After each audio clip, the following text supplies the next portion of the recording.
मी उदय देशपांडे, विश्व मलखांब संघटनेचा मानद कार्यवाह आणि 2024चा पद्मश्री पुरस्काराचा मानकरी।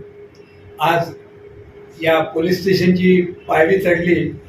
खरं पोलीस स्टेशनची पायरी चढताना मनाला भीती वाटते, पण माननीय भरत चौधरी सर यांच्या निमंत्रणावरून इकडे आलो आणि मलखांबातून घडलेलं एक उमद व्यक्तिमत्व की ज्याने अनेक वर्ष मलखांब केला, अनेक स्पर्धा जिंकल्या आणि त्यानंतर रायफल शूटिंगमध्ये सुद्धा उत्कृष्ट असं यश मिळवलं आणि आज एक चांगलं पोलीस स्टेशन ते चांगल्या प्रकारे चालवत आहेत हे बघून खूप मनाला समाधान वाटलं की कमीत कमी वेळात शरीराच्या प्रत्येक भागाला जास्तीत जास्त व्यायाम देणारा जगातला एकमेव क्रीडा प्रकार म्हणजे मलखांब।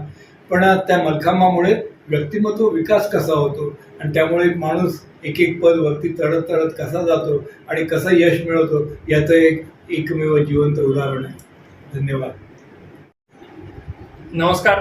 आज 2024च्या पद्मश्री पुरस्कार आदरणीय आमचे गुरुवर्य श्री उदयजी देशपांडे सर यांना घोषित झाला।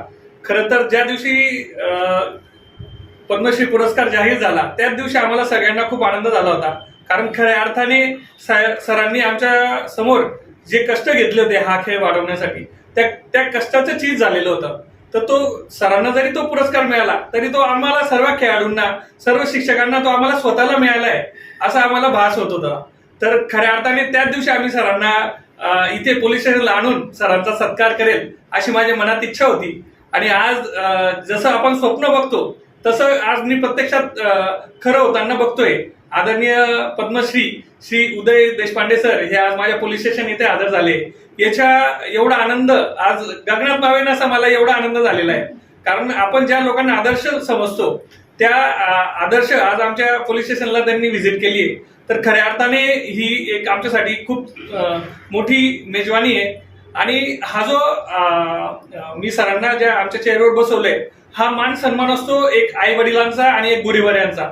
तर ॲज अ गुरुवर्य म्हणून, माझे गुरुवर्य म्हणून मी सरांना आज हा सन्मान प्राप्त झालेला आहे, तो ऑटोमॅटिकली प्राप्त झालेला आहे। आणि सर इथं आले, या पोलीस स्टेशनला व्हिजिट केली, हाच एक सगळ्यात खूप मोठा सन्मान माझ्यासाठी आहे।